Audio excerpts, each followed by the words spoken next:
The outer rim of the galaxy does not care about human beings. It never has. It is old, dark and cold light, and distances so vast they stopped being numbers a long time ago and became something closer to silence. Out here, the stars don't comfort. They just watch. And the single small station hanging at the edge of everything, 12 rooms, one docking bay, one man, looks exactly like what it is. A place someone chose to disappear. Then a ship appears on the radar. Too clean to be debris, too deliberate to be lost. It lands like it has been here before. The hatch opens. She steps out. Hair the color of winter light. Eyes that hold something older than anything on that station. Looking at him the way you look at someone you have been watching for 3 years and are finally seeing in person. He should go back inside. He doesn't move. Chapter 1. The Man Who Chose Silence. Sector 9 was not the kind of place people chose. It was the kind of place people ended up. After something. After someone. After the version of themselves they used to be stopped making sense, and they needed somewhere far enough away that nobody would notice the difference. Stellan Morrow noticed none of this when he first arrived. He was 31 then. He told himself he was being practical. The posting was remote. The pay was decent. The silence was included, at no extra cost. And Earth felt too loud in those days, too full of things that looked like his life but weren't anymore. 3 years later, he was 34. Same corridor. Same hum of the ventilation system that sounded exactly like a question he didn't want to answer. Same mug of coffee going cold on the same console because he kept forgetting to drink it. Because he kept getting absorbed in numbers. In calibrations, in the very specific kind of work that required enough of his brain that the rest of it couldn't wander somewhere dangerous. That was the system. Keep the brain occupied, keep the hands moving, keep the days short and the nights structured, and never, ever look out the viewport for too long because space at 3 a.m. had a way of looking back. Stellan Morrow was very good at his job. He was 34 years old and very good at his job and completely, utterly, alone, and he had decided that was fine. That the station's name was Outpost Meridian, which sounded more impressive than it was. It was a research relay point, 12 rooms, one docking bay, systems that required constant maintenance because the outer rim of the galaxy was not a gentle place, and the equipment had opinions about that. Stellan maintained the power grid, the communication arrays, the atmospheric regulators, the long-range sensors that picked up cosmic debris energy fluctuations, the occasional signal from distant colonies that reminded him Earth still existed and had nothing useful to say. No one else was stationed here. That was not unusual. Single operator posts were common in low-priority sectors. Efficient, cost-effective. Stellan had not requested a single operator post specifically, but he had not objected either. And there is a kind of answer in the not objecting, a kind of quiet decision that doesn't need words. His days had a shape: wake at 6, run diagnostics, eat something, more diagnostics, write the daily log to Earth Command that Earth Command almost certainly did not read, eat something else, run the evening checks, sleep, or try to, or lie in the dark, listening to the ventilation system asking its question, and decide that tomorrow he would drink the coffee before it went cold. He never did. But the routine held, and that was enough. That was more than enough. That was everything. Until the night it wasn't. It started at 3:17 a.m. Stellan wasn't supposed to be awake. He had the sleep schedule of a man who respected schedules. Lights out at 10, up at 6. He had enforced this on himself for 3 years with the dedication of someone who understood that routine was the only architecture standing between him and something he didn't want to name. But that night his brain wouldn't cooperate. He lay in the dark for 40 minutes, stared at the ceiling, counted breaths, did the mental math on the atmospheric pressure differential in Corridor C that had been zero point zero 0.02 off baseline for 6 days and probably meant nothing, but maybe meant something. And this was the kind of thought that unraveled sleep before it could properly arrive. He got up, pulled on a shirt, padded down the corridor in socks because the station floor was cold, and he had learned this the hard way. Made coffee, forgot to drink it, sat down at the main console and started running the atmospheric check early, which is when he saw the file. It was small, tucked into a subdirectory he accessed maybe once a month, a compressed package with a designation code that didn't match any format in Earth Command standard library. He almost scrolled past it. Almost. Except something about the timestamp made him stop. The timestamp said the file was created 3 years ago. Specifically, on the exact day Stellan Morrow arrived at Outpost Meridian. He sat very still for a moment. Then he checked the access log. The file had never been opened. It had been sitting there, in this subdirectory, for 3 years, waiting with the patience of something that knows it doesn't need to hurry. He almost called it in to Earth Command. He didn't. He opened it. The inside of the file was not what he expected. He wasn't sure what he expected. Corrupted data, an old maintenance log, something boring and explainable that would let him go back to bed with his routine intact. Instead, it was a puzzle, a beautiful one, the kind that made the part of his brain responsible for caution go quiet, while the part responsible for pattern recognition leaned forward and said, "Oh, just oh." A layered encryption built from mathematical sequences and something else, something older. Symbols he didn't recognize arranged in a grammar that felt familiar in a way he couldn't explain, like hearing a word in a language you never learned and knowing, somehow, what it means. He told himself he would look at it for 10 minutes. He looked at it for 2.5 hours. The coffee went cold. He didn't notice. The ventilation system asked its question. He didn't hear it. There was only the puzzle, the layering of it, the way each solution unlocked the next layer and the next layer changed the rules of the previous one.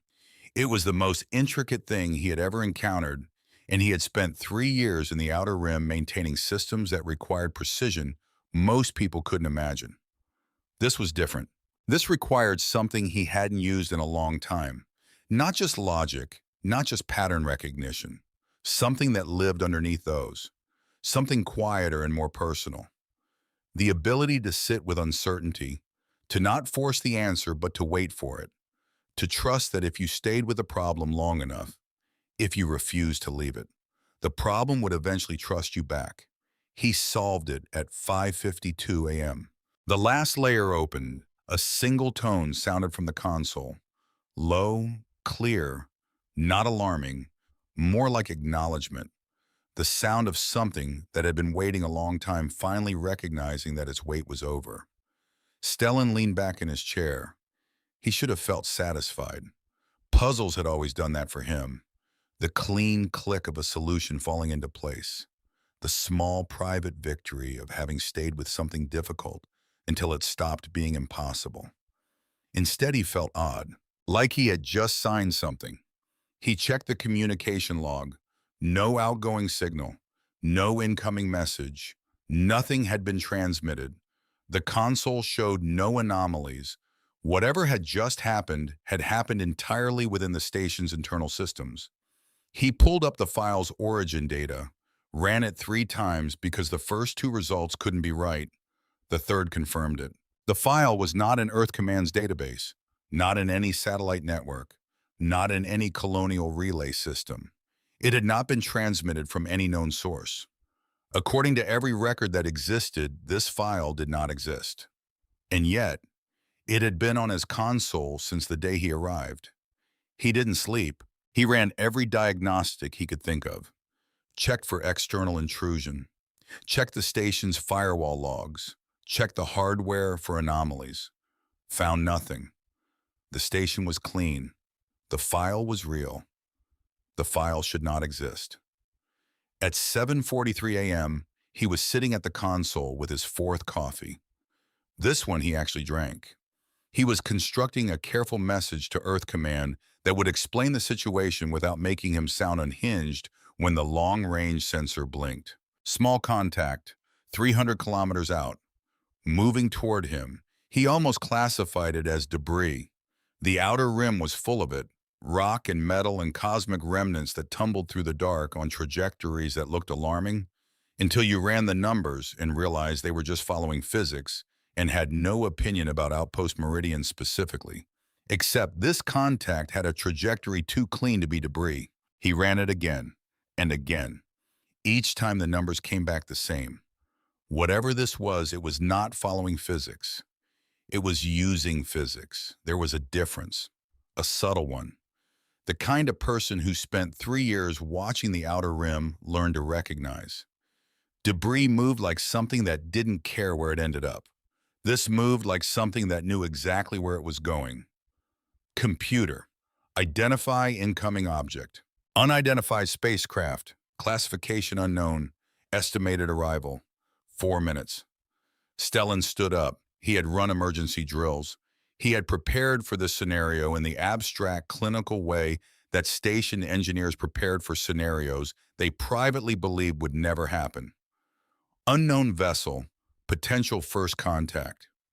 Protocol said stay inside, lock down the airlock, transmit a standard greeting on open frequencies, do not go outside, under any circumstances, do not go outside. He went outside not because he was brave. He wasn't brave. His heart was doing something uncomfortable in his chest, and his hands were not entirely steady. He went outside because the drill had always felt like preparation for a story that happened to someone else. And now it was happening to him, and he needed to see it. He needed to see it be real. The ship landed on the platform with a sound that should have been louder. It wasn't. It was almost gentle. A low resonance that settled into the platform's metal like it belonged there, like it had landed here before. The ship itself was smaller than he expected, curved and silver. Blue light running in quiet pulses along its surface. No visible weapons, no visible anything he could name. It was the kind of design that suggested the people who built it had long since stopped caring about looking impressive, because impressive was for the ones who still had something to prove. The hatch opened, and she stepped out. He would try to describe her later and fail, not because she wasn't describable. She was, very, but because description requires distance, and in that moment there was no distance. Just her, standing on his platform in the faint light of a distant sun, taller than average, slender in a way that suggested economy rather than delicacy, hair the color of winter light, pale gold fading to white at the ends, moving in the recycled air of the station, like it was used to reel wind and was making dew. Her skin was white, not pale the way humans were pale, actually white, faintly luminous, the way snow looks just before dawn when it catches the last of the dark and holds it. And her eyes, blue, not the blue of earth skies or ocean depths or any blue he had a word for, a blue that came from somewhere else entirely, and they were looking at him, directly, with the quality of someone who has not been surprised by anything in a very long time and finds the experience of almost being surprised by him. Interesting. She said Stellan Morrow. Not a question. He said yes, which was not his finest response. But his brain was doing something complicated, and eloquence was not available at the moment. She walked toward him with the unhurried confidence of someone who has never in her life had reason to rush. Stopped 2 meters away, looked at him the way you look at something you have been thinking about for a long time and are now seeing with your actual eyes instead of through data. I am Alis, she said, of the alien people. A pause. You solved my puzzle. Stellan stared at her. He said, your puzzle. Yes. The puzzle that has been on my console for 3 years. Yes. That puzzle is yours. Yes. He should have had more questions. He had approximately 47 questions. They all arrived at the same time and blocked each other in the doorway, and what came out instead was, "Oh." Alice almost smiled. It wasn't quite a smile, more like the idea of one.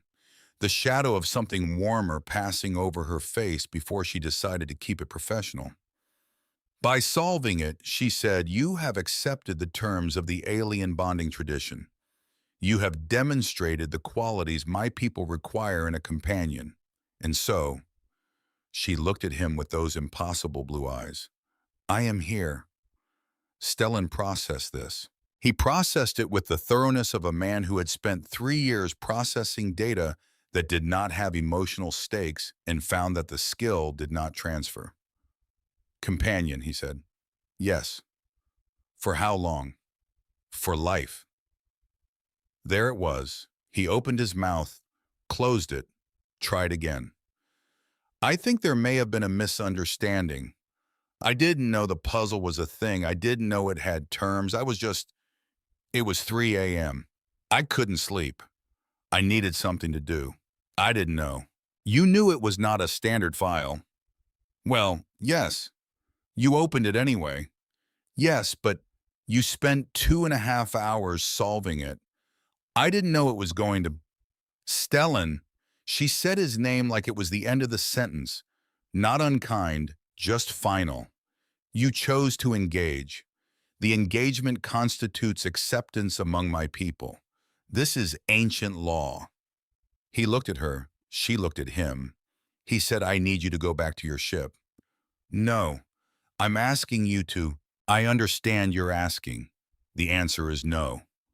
He stared at her. She stared back. Neither of them moved for a full 3 seconds. And in those 3 seconds, Stellan Morrow had the distinct and disconcerting sensation that his life had changed shape while he wasn't paying attention. That something had shifted. Some fundamental arrangement of what was possible and what wasn't. And the new arrangement looked significantly less quiet than the old one. He said, "This isn't— I live alone." "Yes," Ayla said, "I know." The magnetic storm hit at 10 a.m. This was not unusual. The outer rim generated them regularly.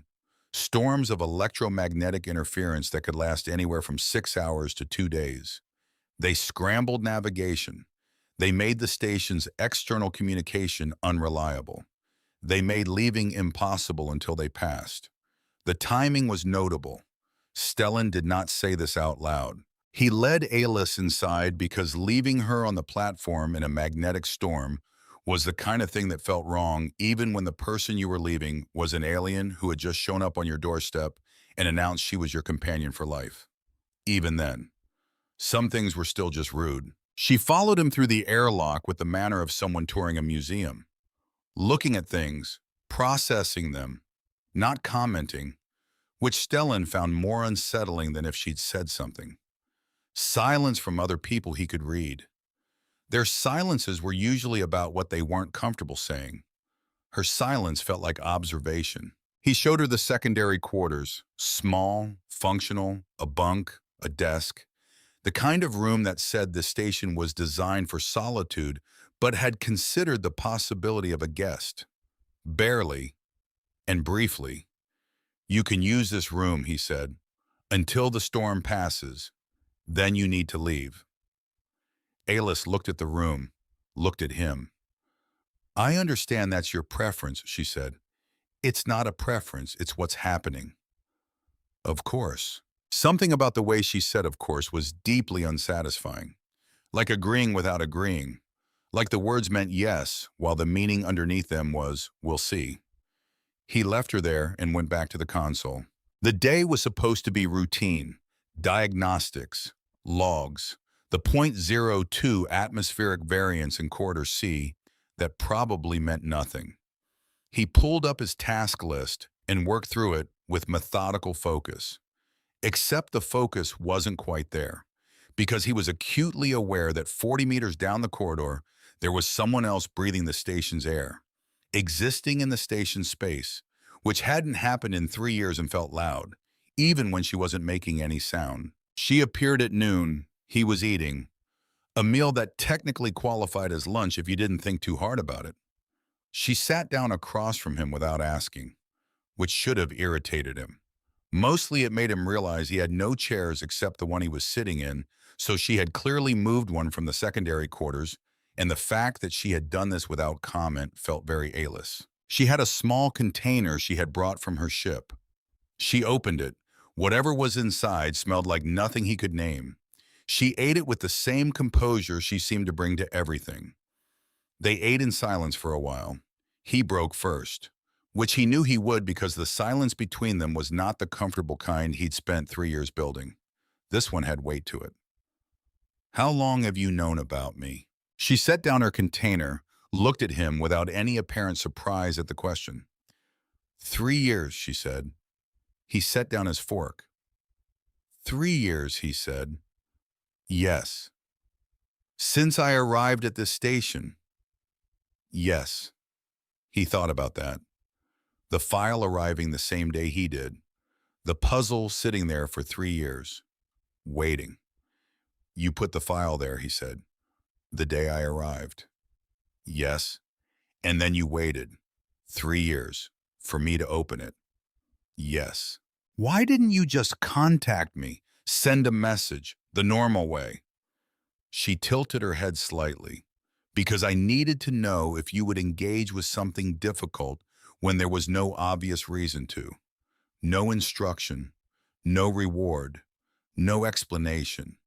Just a problem that appeared in your space, and the choice of whether to take it seriously. Stellan looked at her. She looked back with those blue eyes that didn't perform anything. Just watched. He said, "That's a strange way to meet someone. It is also a very accurate way." A pause. "You spent 2.5 hours at 3 a.m. solving a puzzle that could have been a glitch, that you had no obligation to engage with, that gave you no information about what it was or why it was there." I was curious. "You were also afraid," she said, "of what it might mean. I watched the biometric data from the console. Your stress indicators were elevated from the moment you opened the file. You were afraid and you kept going anyway." A slight pause. "That is not a small thing, Stellan. That is actually quite rare." He had no idea what to do with that. He picked up his fork again, put it down, picked it up. She watched him with patient attention, and he had the sudden awareness that she was not going to fill the silence for him, that she was entirely comfortable letting it sit there, unlike every other silence in his life, which he had been the one filling, or running from, or both. He said, "What do you actually want from me?" "I told you, a companion." "That's not an answer, that's a word." Something shifted in her face. Barely. Just a fraction of an adjustment. And then she said, "Not yet," which somehow was more honest than anything else she could have said. The storm lasted through the night.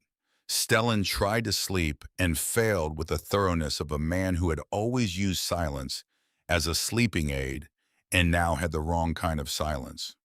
Not empty silence, occupied silence, the kind made by someone else's presence, even when that presence was completely quiet.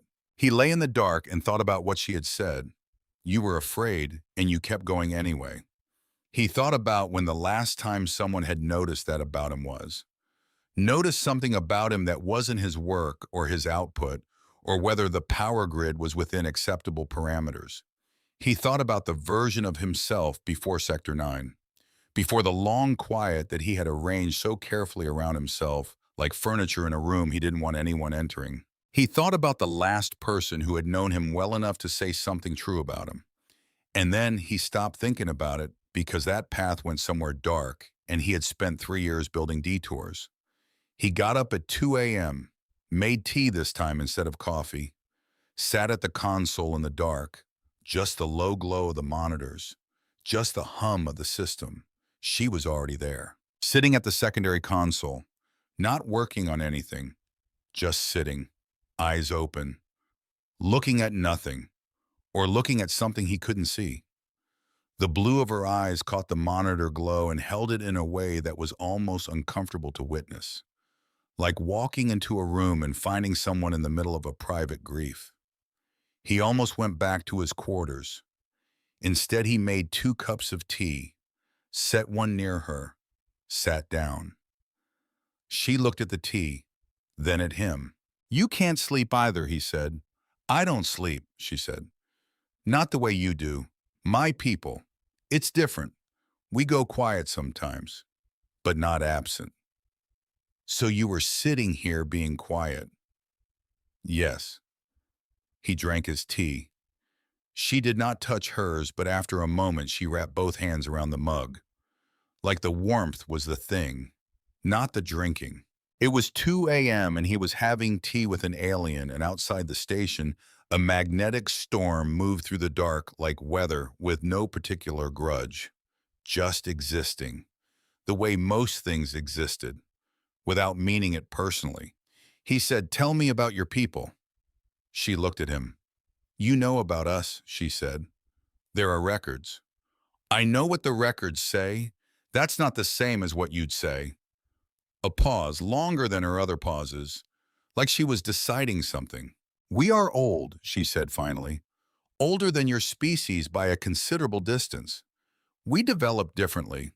Our technology grew from biology, not from metal, from understanding the patterns inside living things rather than building structures outside them." A pause. "My people are not what we were. There are fewer of us now. The old connections. Some things were lost. Some were taken." He waited. She said, "The bonding tradition is ancient.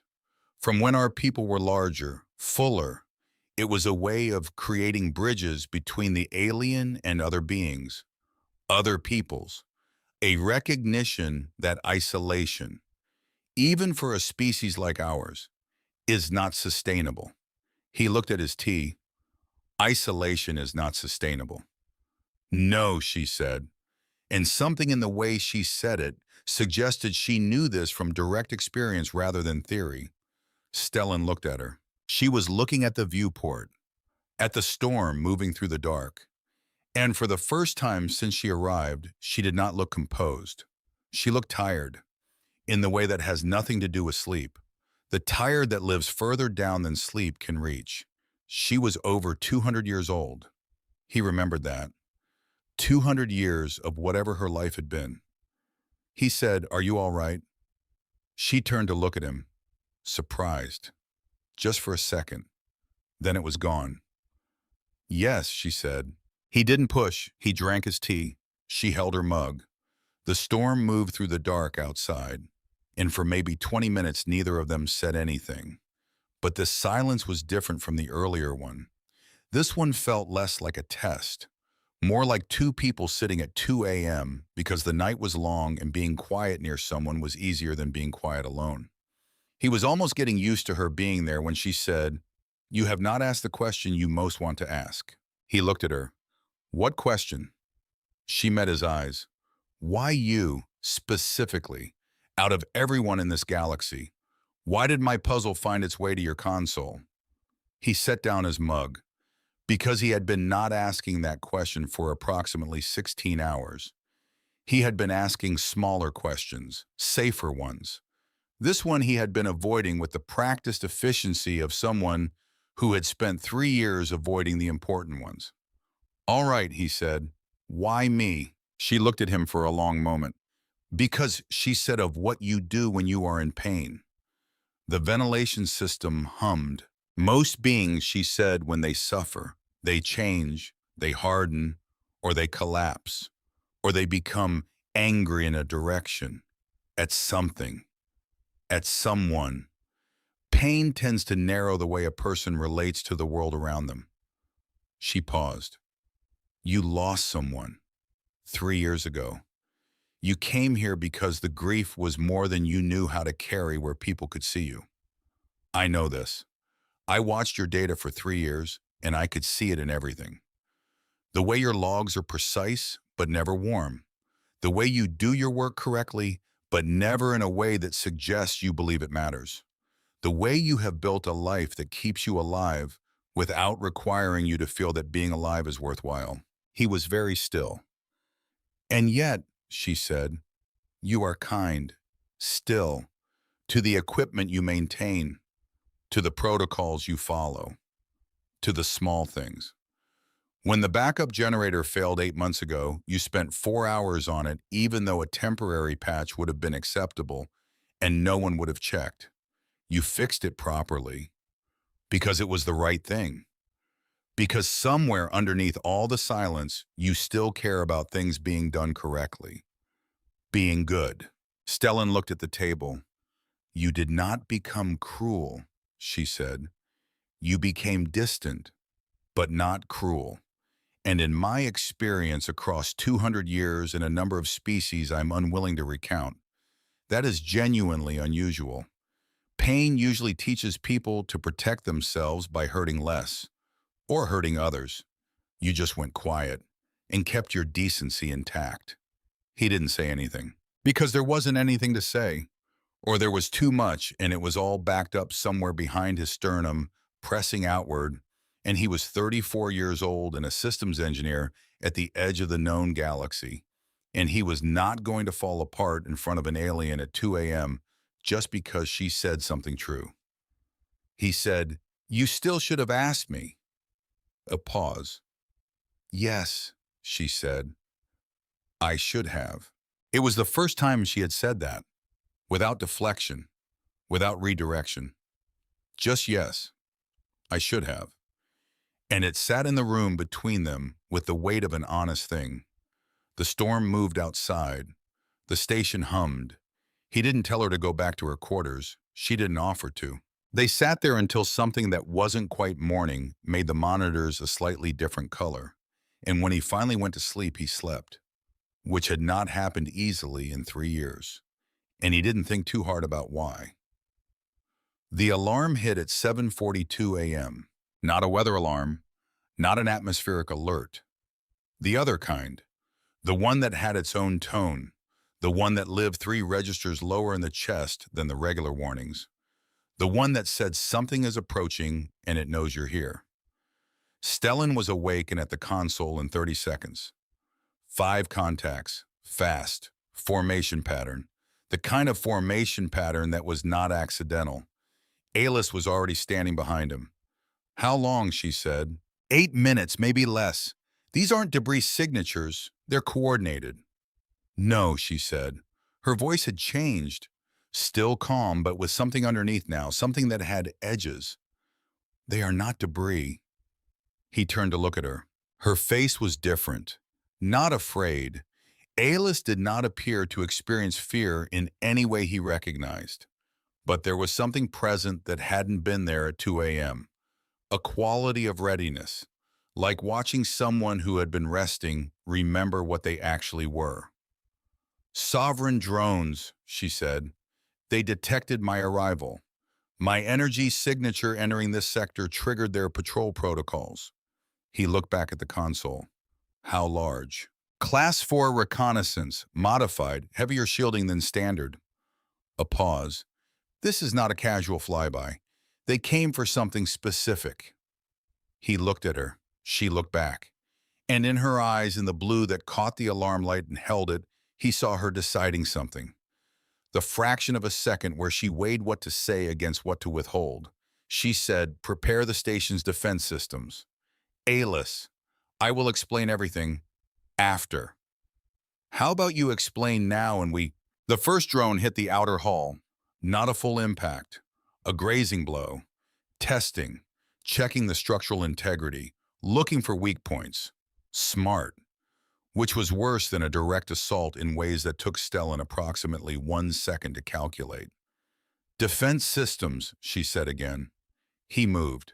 He moved because 3 years of emergency drills had built responses into his hands that bypassed the part of his brain currently asking approximately 40 questions.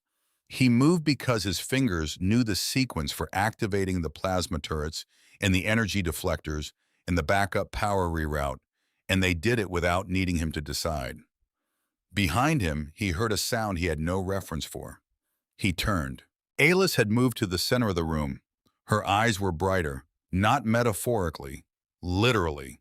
The blue had intensified. Something was changing in the air around her in a way that wasn't visible so much as felt. A pressure, a temperature, a sense of the room becoming aware of her in a way it hadn't been before. She moved toward the airlock. "Stay inside," he said. She looked at him over her shoulder. "No more tricks," she said, and almost smiled. "I have been your companion for approximately 20 hours. Let me do something useful with it." She went outside. He watched through the external monitors. He watched her move across the platform in the pale light of the outer rim's distant star. Watched her face the first drone as it banked toward her. Watched her raise one hand. Just one. Like she was asking for quiet. What happened next was not describable in the vocabulary he had. Light, but directional, specific, coming from her in a way that did not scatter, that arrived precisely where she intended it. The drone's shielding buckled. The drone itself veered hard, recovered, came at her again. She moved, fast in a way that recalibrated what fast meant, gone from where she was, present somewhere else. The drone overshot, swung back. She was already elsewhere. It was not graceful the way dancing was graceful. Graceful the way mathematics was graceful. The way a proof that works is graceful. No excess, no performance. Just the absolute minimum required and the absolute maximum effect. The first drone went down in 40 seconds. He stared at the monitor. The 4 remaining contacts were still closing. He activated the plasma turrets, started working the targeting. His hands were steady, which surprised him. Some part of him had apparently decided that crisis was easier than ambiguity and was functioning accordingly. Alice came back inside. She was not breathing hard. She was something. Whatever 200-year-old alien women who had just dismantled a Class 4 drone in 40 seconds were, instead of breathing hard, activated, present in a way she hadn't been. She moved to the secondary console without asking, started working it. "I'm targeting their approach vectors," he said. "If we can break the formation—" "Not yet." She pulled up a display he had never used. Something in a frequency range the console could apparently access but had never been asked to. "Let them close. When they're within 300 meters, fire on the lead drone's left flank. Here." She marked the point on his targeting display. "Their power distribution runs asymmetric. Left flank is weakest at 260 meters. He looked at the mark, looked at her, said, "How do you know that?" "Because," she said with the patient tone of someone explaining something obvious, "I helped design the predecessor model." He had follow-up questions. Many. All of them would have to wait. The 4 drones closed. 300 meters, 280, 260. He fired. The lead drone's left flank lit up. The shielding failed exactly where she'd said it would. The turret's second shot went through it and the drone went sideways. Not destroyed, disabled.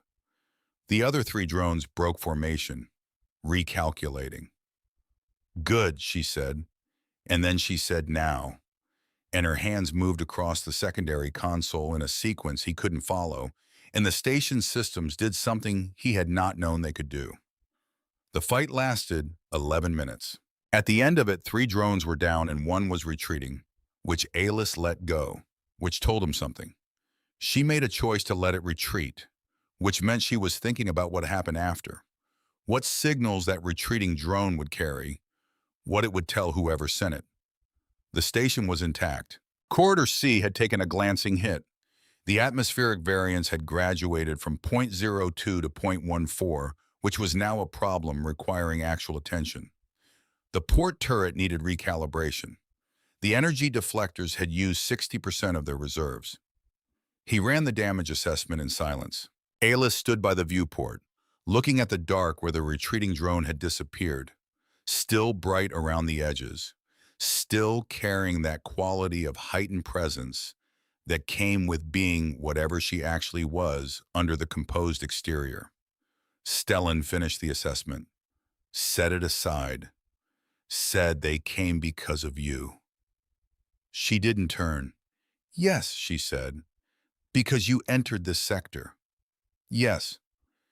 "And your energy signature triggered their patrol." A pause longer than the others. Yes, she said. He looked at her back, at the way she was holding herself. Still, but not the still of composure, the still of someone waiting for the next question. He said, Alice. She turned, faced him. Did they come because of you? He said. Or because of me? The blue of her eyes held the monitor glow. She did not look away. She did not answer. And in the silence between the question and the answer that wasn't there yet, something changed. Some arrangement of what Stellan Morrow understood about the last 3 years. About the puzzle. About the 3 a.m. he couldn't sleep. About the woman standing in front of him who had watched him for 3 years and come all the way out here to the edge of everything. About the specific quality of the silence she was choosing right now. He sat down slowly. The ventilation system hummed.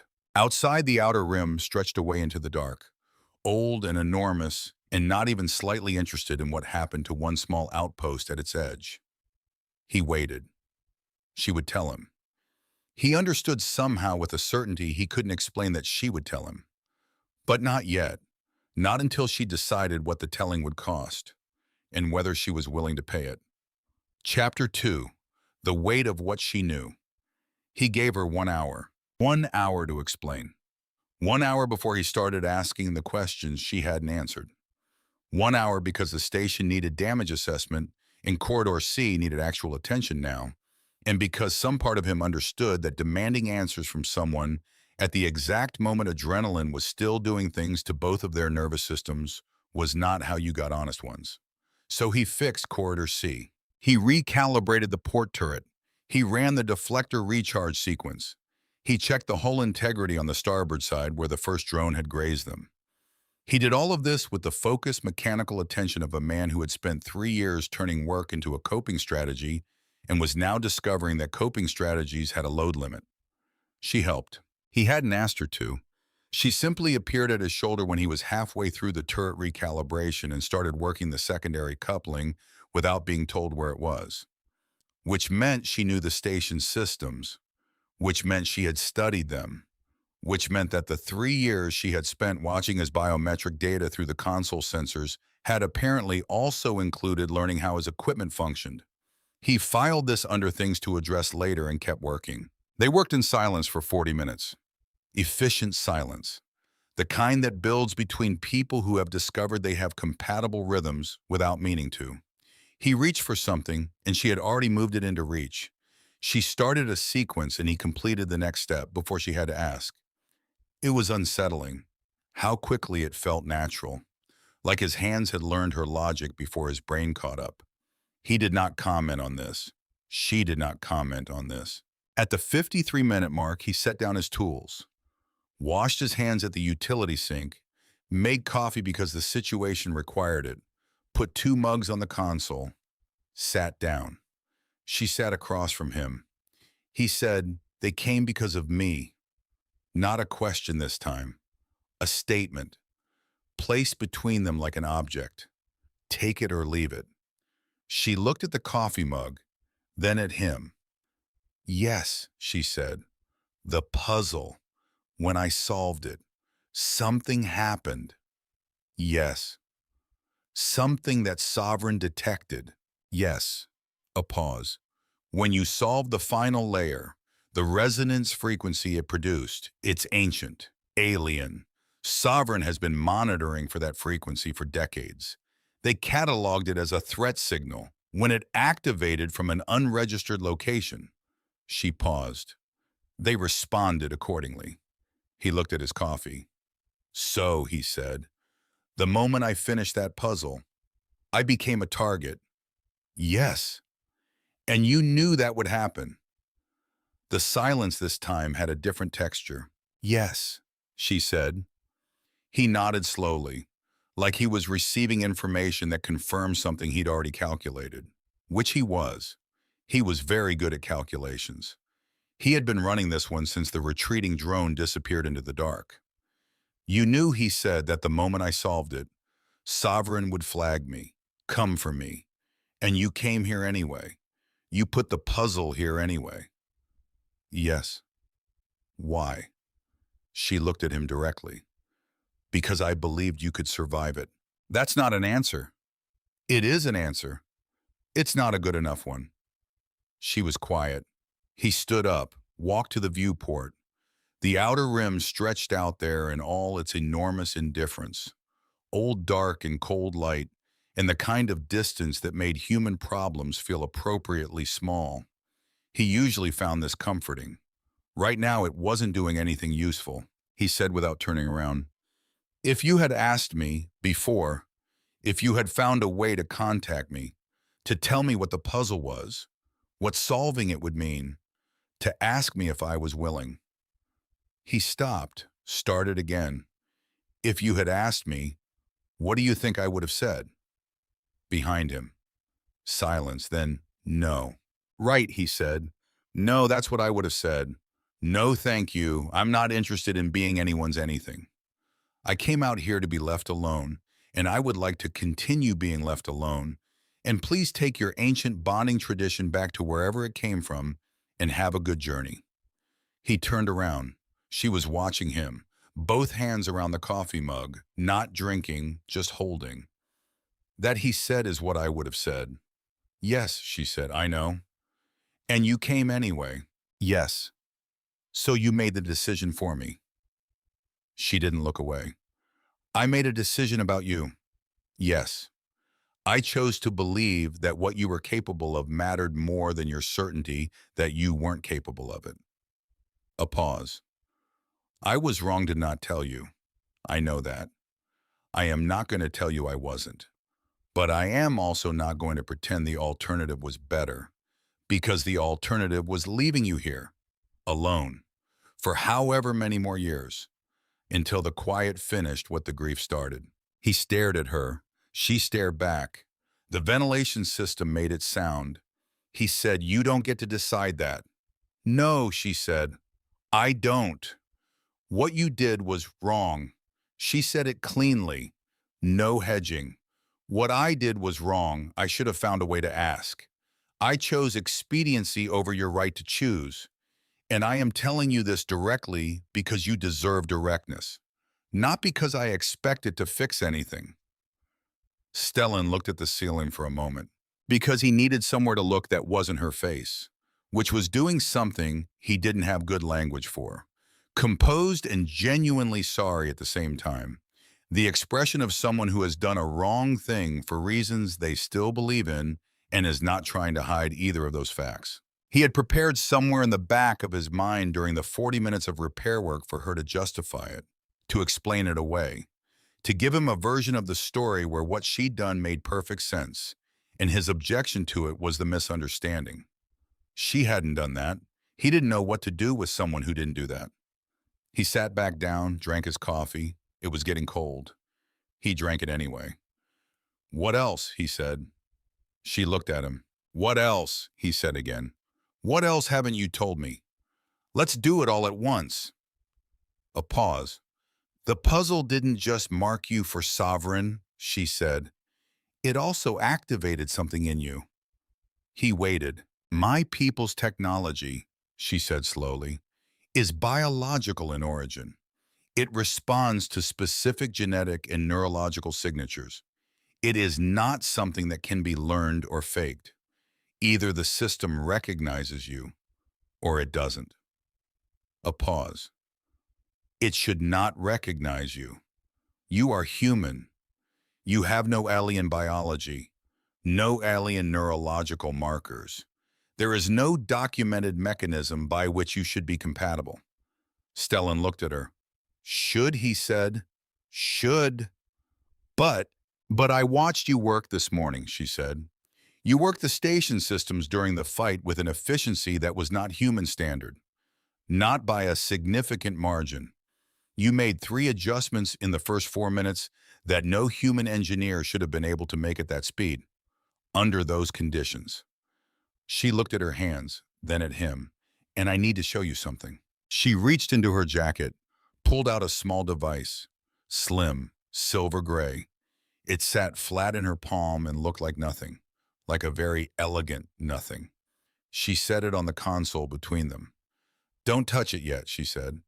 I need to tell you what it is first. Okay. This is an alien interface node. It connects directly to any alien-built system. It's how I accessed your station's secondary functions during the fight. It runs on biological resonance. My resonance. Without my specific frequency, it is an inert piece of metal. She looked at it. I have had this device for 140 years. In that time, no non-alien has ever been able to activate it. I have tried out of curiosity over the decades. Nothing.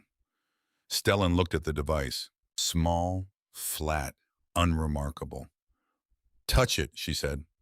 He looked at her. She looked back. He reached out, put 2 fingers on the surface of the device. The room changed. Not dramatically.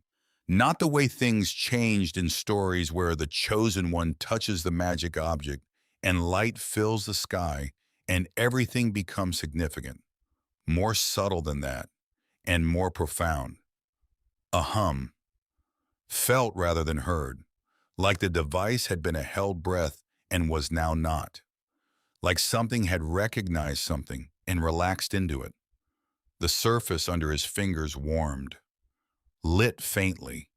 The same blue as Aelis's eyes when they brightened. He pulled his hand back. They both looked at the device. It was inert again, silver gray and still. He said, "What does that mean?" She said, "I don't fully know." That's not reassuring. No. A pause. What I do know is that Sovereign knows, or suspects. That's why the drones came armed for capture rather than destruction. They don't want to eliminate you. They want to contain you. He sat with that. Contain. What a precise and terrible word. He said, "Is there more?" She said, "Yes, but it requires. I need you to decide something first." What? Whether you want to keep going. She met his eyes. I told you I should have asked, so I'm asking now. Everything I tell you from this point will be harder to unknow than what I've already told you. You are already marked. Sovereign already knows you exist. That part cannot be undone. But the rest of what I came here for, you can still say no to. You can still tell me to leave when the storm clears, and I will go and you will have to deal with Sovereign's attention without help, but you will be free. Of me. Of this. A pause. That is an honest offer. I will not make a face about it. He almost laughed. He didn't. He looked at the viewport, the dark outside.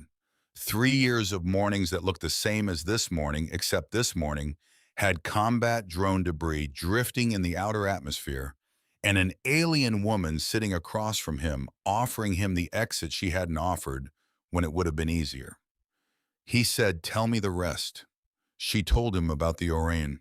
A small people, one of the smallest in the cataloged galaxy. Bipedal, quiet, settled on 3 moons in a system that wasn't remarkable for anything except the fact that Sovereign had not gotten around to it yet. They had been there for a very long time, doing what small, quiet peoples do when the galaxy doesn't notice them. Living, building small things, learning. What made them singular was not their size or their moons or anything you could put in a standard intelligence report. It was what happened when they were in proximity to other species. Every documented species, Aelis said, experiences fundamental incompatibility in emotional experience. What fear means to your biology is not what fear means to mine. What grief does in a human nervous system is not what it does in an alien one. We can describe these things to each other, approximate them. But the actual experience, the interior of it, has always been untranslatable. A pause. The Orion are different. In their presence, the barrier dissolves. Not completely, but enough. Enough that a human and an alien could sit across from each other and not just understand intellectually that the other is suffering, but actually feel the shape of it. Stellan looked at her. "That's not a small thing," he said. "No," she said. "It is not a small thing." Why does Sovereign want to eliminate them? She was quiet for a moment. Because Sovereign's authority rests on the assumption That the galaxy species are fundamentally separate, she said. That communication between us is transactional. That cooperation requires hierarchy and structure and enforcement. If any two species, any two peoples, can simply sit together and feel each other, actually feel each other. She stopped. There is no enforcement mechanism for empathy. You cannot build a system of control around beings who understand each other too well to be convinced the other is a threat. He thought about that, and then he thought about it again from a different angle. You left Sovereign, he said, 50 years ago because of them. Yes. You've been protecting them alone since then. Yes. For 50 years. Yes. He looked at her. Really looked. 200 and some years old. 50 of them spent doing this alone. No organization behind her. No structure. Just her. And whatever she had decided was worth protecting. He said, "You're tired." She didn't answer immediately, which was its own kind of answer. Their moons are not safe anymore, she said instead. Sovereign has been expanding into that quadrant for 3 years. The neutral zone that protected them is gone. I need to establish a permanent shielding array. Alien built, sovereign proof, and I need someone who can operate the interface nodes to calibrate it because I cannot be in 3 places simultaneously, and a shielding array of that magnitude requires... She stopped, looked at her hands. Requires someone like me, Stellan said. There is no one like you, she said quietly. That is precisely the problem. And the only reason I am sitting in front of you right now asking for things I had no right to take without asking. He looked at the interface node on the console. Small, flat, inert now. Waiting. He said, "When do more drones come?" She said, "Soon. They'll have reported back by now. The next wave will be larger." How much larger? Significantly. He nodded. Then we should get ready, he said. She looked at him. He looked back. That's not a yes to everything, he said. We're going to talk about all of it. The whole thing, every part of it. When we have time, we're going to have that conversation properly. Yes, she said. But right now, drones. Yes. He stood up, picked up the interface node, held it out to her. She took it. Their fingers didn't touch, but the exchange was deliberate. A thing passing between two people who had both decided without saying so directly that the deciding was happening. Show me how to use it, he said. She looked at him for 1 second. Then she said, stand here. The second wave came 6 hours later. Bigger, 7 contacts, heavier armor, moving in a pattern he recognized from the first wave but modified. They'd received the report from the retreating drone. They'd adapted. Smart. He really wished they weren't smart. Fan formation, Alis said, standing behind him at the console, looking at the radar with focused stillness. They're going to try to overwhelm the point defenses by coming from multiple angles simultaneously. We can't use the turrets effectively against a fan formation. Too many blind spots. The deflectors won't hold against 7 at once. No. So what do? We change the game. She stepped to the secondary console. The interface node connects me to the station's energy grid, but it can also broadcast on alien frequencies. What does that mean practically? It means I can make them think there are more of us. He looked at her. Can you actually do that? I've done stranger things. That's not a reassuring answer either.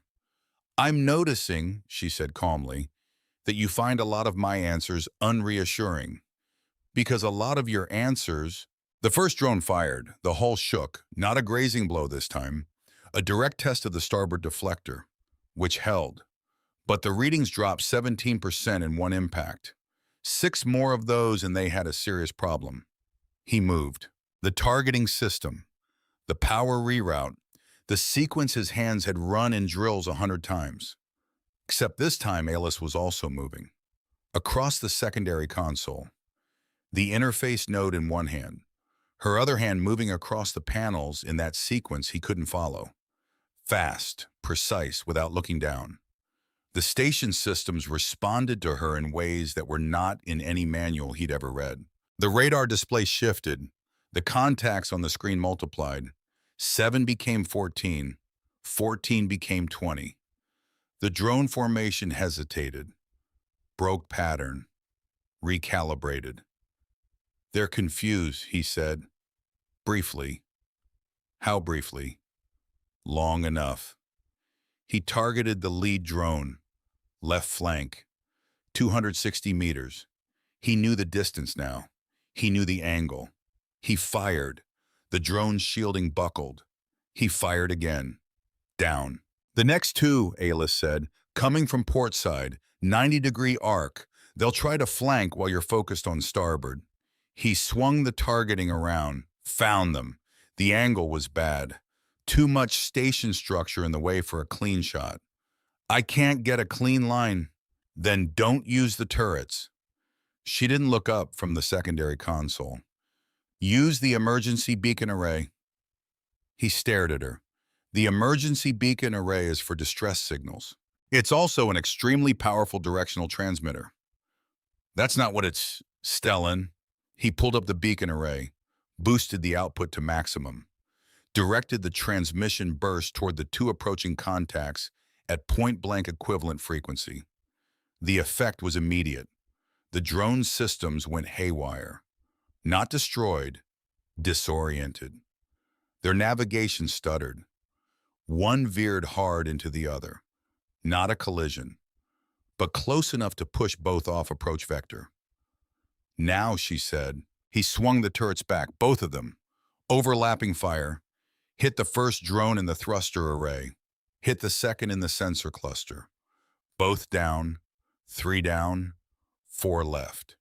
His hands were moving before the thought completed, targeting the next contact, adjusting for the formation shift, compensating for the deflector drain. His brain had gone to a place it rarely went, not thinking forward, not thinking at all, just present, in the moment, in the problem. He was not afraid, which was strange. Later he would think about this. Later he would find it notable that in the middle of 7 combat drones trying to breach the station with everything he had built his last 3 years around, actively at risk, he was not afraid. He was focused, clear, operating at the exact edge of his capability in a way that felt like the opposite of empty. But that was later.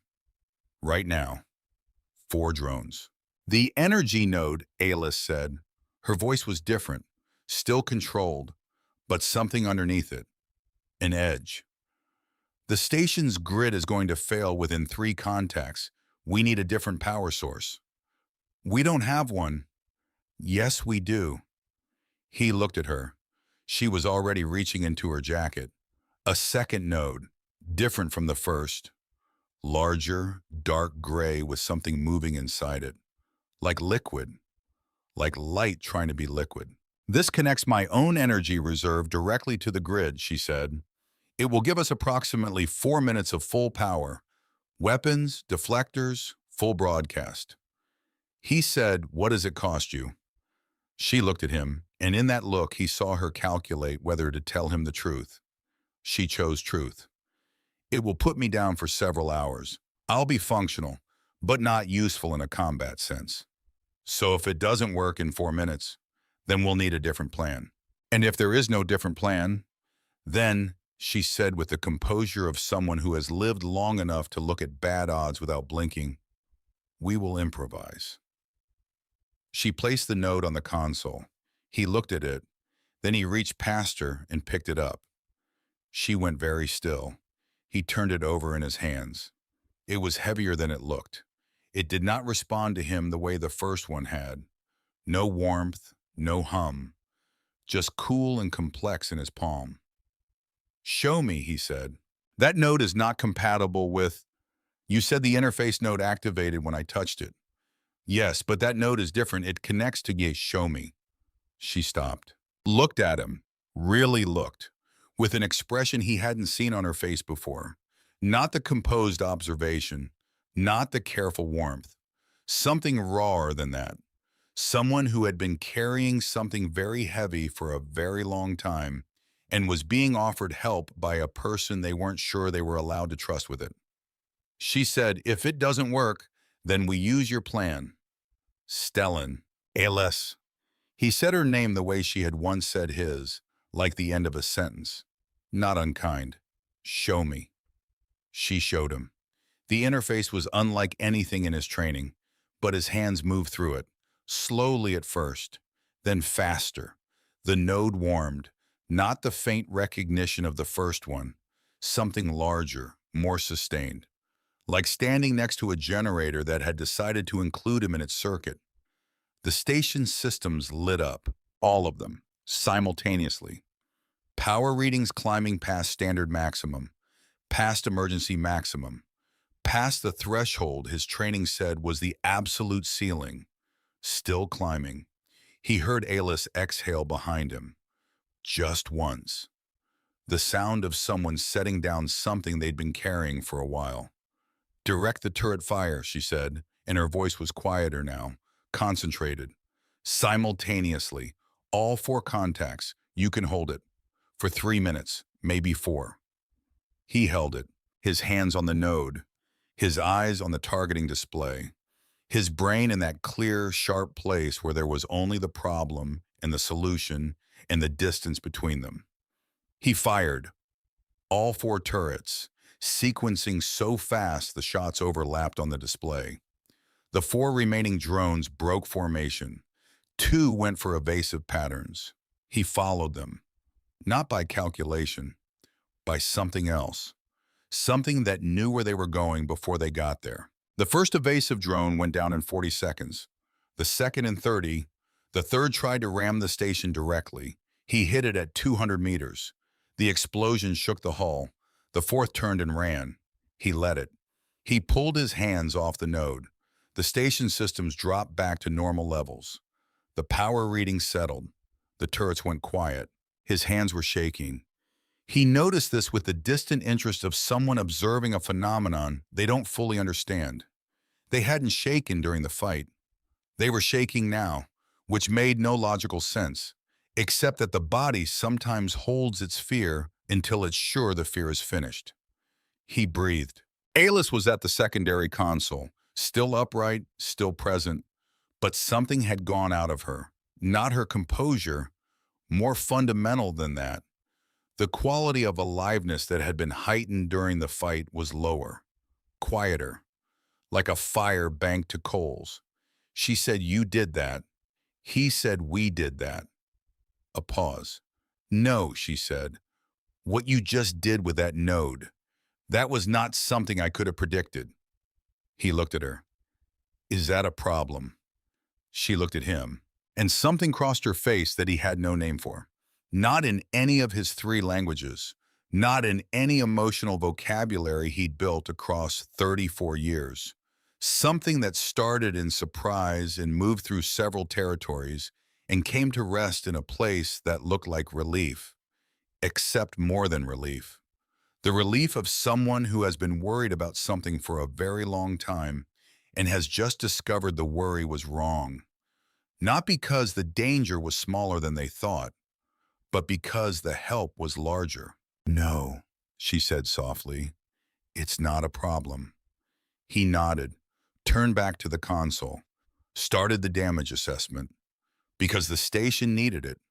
Because his hands needed something to do while the shaking worked itself out.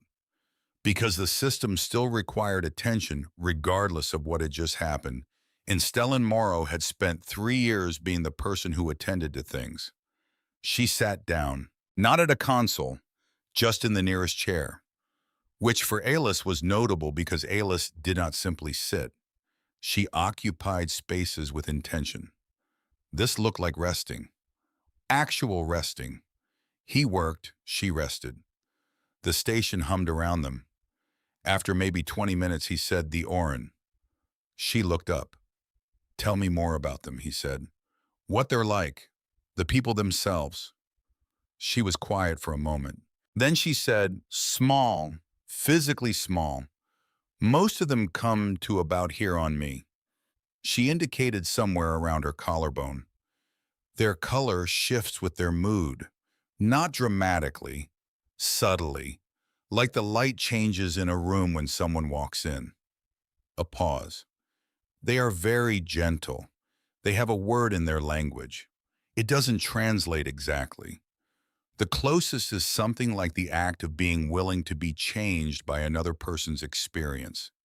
It's not a virtue to them. It's just what they are, built into them. He thought about that. Being willing to be changed. Yes. That's what Sovereign finds threatening. Yes. He sat with that for a moment.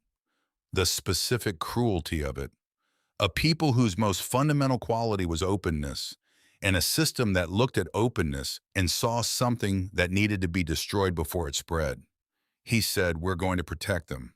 Not a question. She looked at him. "Yes," she said, and her voice was different, quieter.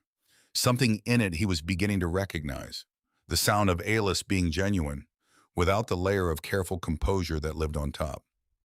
"Yes, we are." He nodded, went back to the assessment. The atmospheric variance in corridor C was now at 0.18. He made a note. It was almost night cycle when he found the data. He hadn't been looking for it. He was doing a routine backup of the station's sensor logs from the last 24 hours. Standard procedure. The kind of thing that was so routine he did it on autopilot while thinking about something else. The something else was the fight. Specifically the moment with the node. The way the station's systems had responded to him. The way his hands had known where to go. He kept turning it over, looking at it from different angles, trying to find the explanation that fit. And then he opened a log folder that shouldn't have had anything in it. He almost closed it. The file name at the top stopped him. His name, his full designation, station code and arrival date, and his name. In a folder in a system that had supposedly been blank for 3 years, sitting in a compressed archive the same way the puzzle had sat in its subdirectory. He should have closed it. He opened it. He read it. His coffee went cold. He read it again. The shaking that had left his hands after the fight came back.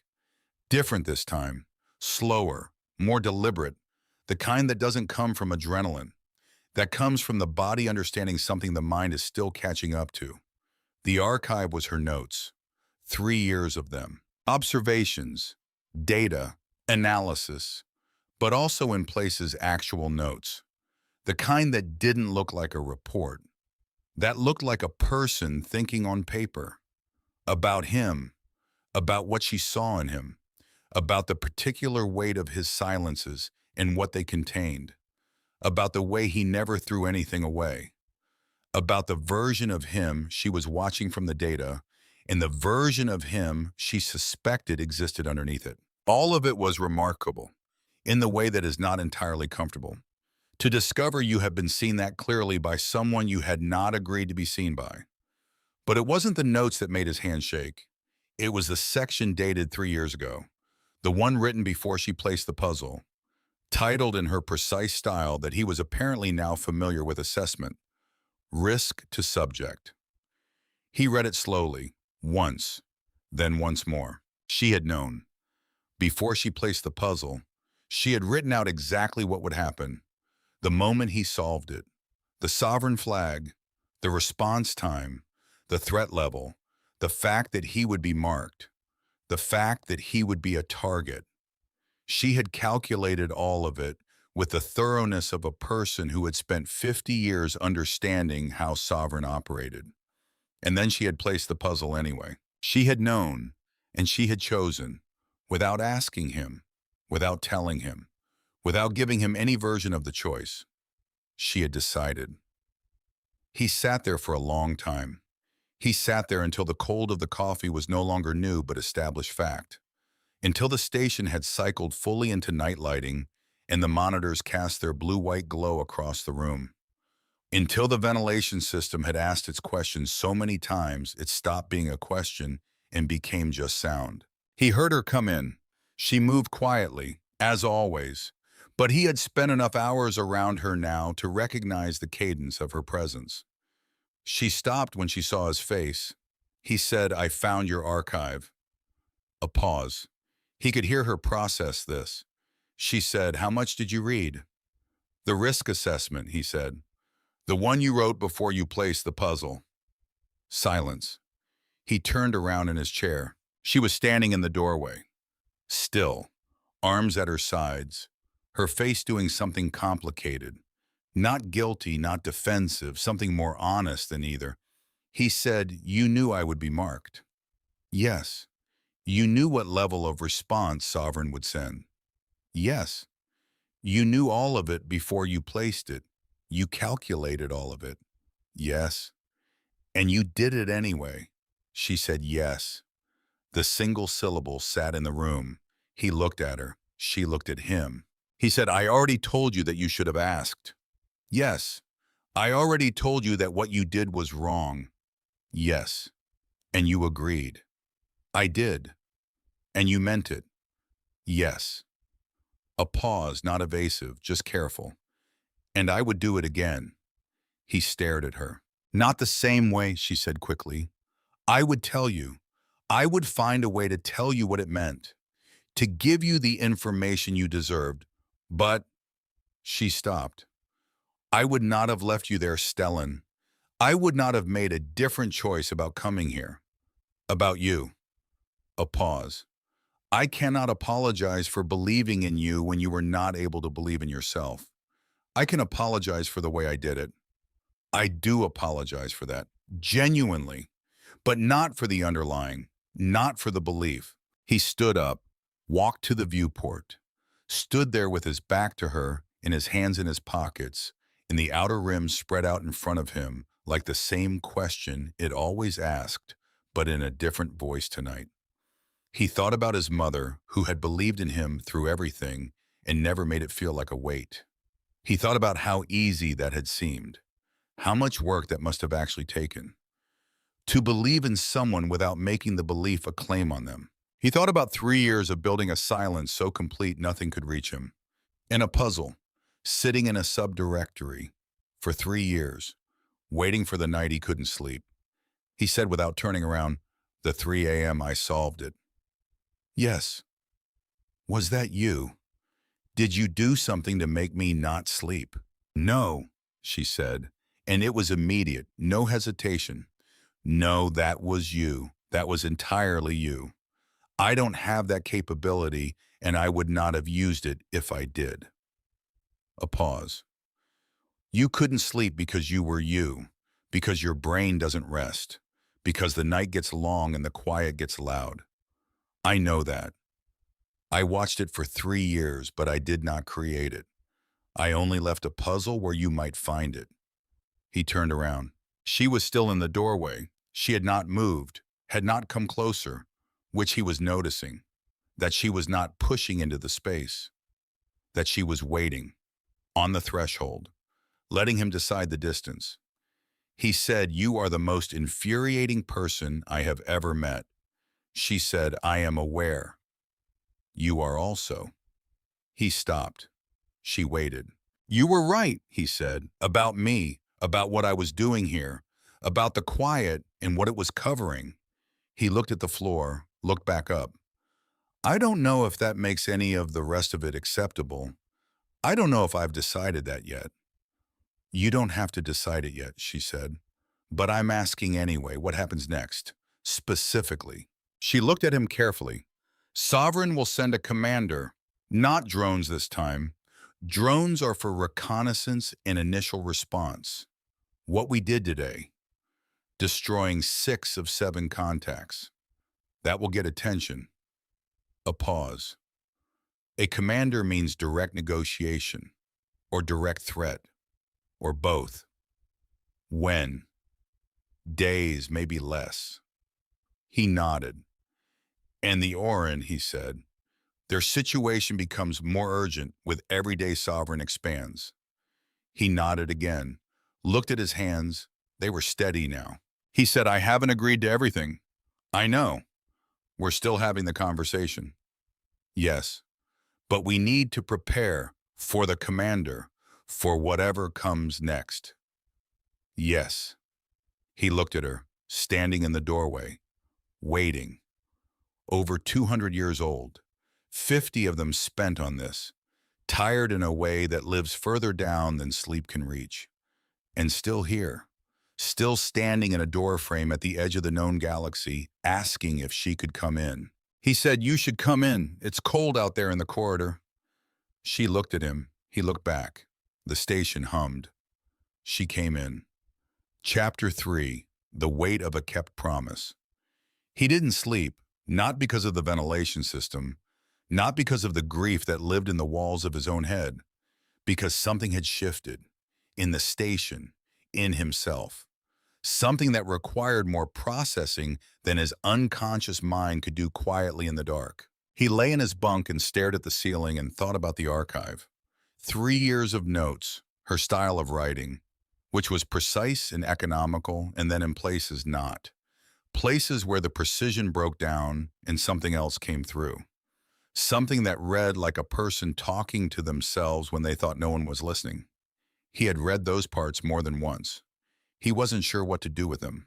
He got up at 4 a.m., made tea, sat at the console and ran the night diagnostics, and thought about a woman who was over 200 years old and had spent 50 of those years fighting alone for a people she had no obligation to protect except the obligation of having seen them and understood what they were.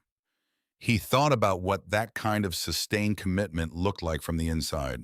He thought it probably looked like exhaustion, the kind that doesn't go away with rest, the kind that becomes structural, becomes part of how you move through rooms. He thought about the way she had walked in when he invited her out of the corridor. Not triumphant, not even relieved, just careful, like she wasn't sure the floor would hold. He finished his tea, made 2 more cups. She appeared at the doorway 20 minutes later, still the composed exterior, but the edges of it softer at 4 a.m., the way a person looks when they have stopped performing for the night and are just existing in whatever they actually are underneath. She looked at the second mug. He said, "Sit down." She sat. They didn't say anything for a while, not waited, not testing, just 2 people at 4 a.m. with tea, which was its own ordinary kind of thing, which felt given everything remarkable. He said, "Tell me about the day you left Sovereign." She looked at her mug. "I don't talk about that." "I know. Tell me anyway." A long pause. "It was not dramatic," she said finally. "That's what people expect when I mention it. Some kind of confrontation, a fight, a speech." She shook her head slightly. "It was a meeting, a committee. Draven Castor sitting across the table from me, reading me the order. Calmly, professionally. The Orange Moons would be cleared within 60 days. Resources would be relocated. Population." A pause. "Managed. Managed." That was the word they used. He looked at her. "I sat there," she said, "and I listened to the whole presentation. All the justifications, the stability arguments, the long-term calculations. And I thought I have believed in this system for 150 years. I helped build parts of it. I trust the people in this room." She stopped. And somewhere in the middle of that presentation, I realized I trusted the people more than I trusted the order they were following. And the order was wrong. She looked at her hands. So I stood up, I said no, and then I left. Just like that. Just like that. And Castor. Something moved across her face. He said, "Alice, if you walk out of this room, I cannot protect you." A pause. "I said I know. I'm sorry." She stopped. And I walked out. Stellan sat with that. The particular loneliness of that moment. Walking out of a room containing 150 years of your life. The door closing behind you. The corridor stretching ahead into a future that had no architecture yet. He said, "Were you afraid?" She said, "Terrified." "But you kept going." "Yes," she said simply. He drank his tea. She drank hers. The station hummed. He said, "When he comes." "Castor, what does he want, actually?" "He wants me to stop," she said. He wants me to acknowledge that the Orin situation is outside my jurisdiction and accept whatever outcome Sovereign determines. And if you don't, he will make it very difficult to continue. And me. She was quiet. He'll want to assess you, she said carefully. You represent something he doesn't have a category for. A human who can operate alien technology. That's not in his framework. He will want to understand it before he decides what to do with it. And the understanding. That's the part where he wipes my memory. She looked at him steadily. That is one of his options. Yes. He nodded slowly, finished his tea, set the mug down, said, okay. She looked at him. Okay, what? She said. Okay, I've decided. A pause. Decided what specifically? He looked at her. That I'm in, all the way, the Oron, the shielding array, whatever comes next. A pause. Including this conversation with Castor. She was very still. Stellan, I'm not finished. He leaned forward slightly. I'm in, but we're doing it differently than you've been doing it. Not alone. Not with you carrying the whole thing while I run interface nodes in the background. Together. Which means you tell me everything. All of it. No more archives I find by accident. No more information you're calculating whether to share. He looked at her directly. I'm your companion. You said that. That's what you came here for. So, companion. Both directions. Or not at all. She looked at him for a long moment. The blue of her eyes was doing the thing they did when she was feeling something she hadn't planned to feel. Brightening at the edges. Quiet light from somewhere behind them. She said, both directions. Yes. That's not a small thing to agree to. No, he said. It's not. A pause. All right, she said, and that was that. The console beeped at 8:17 a.m.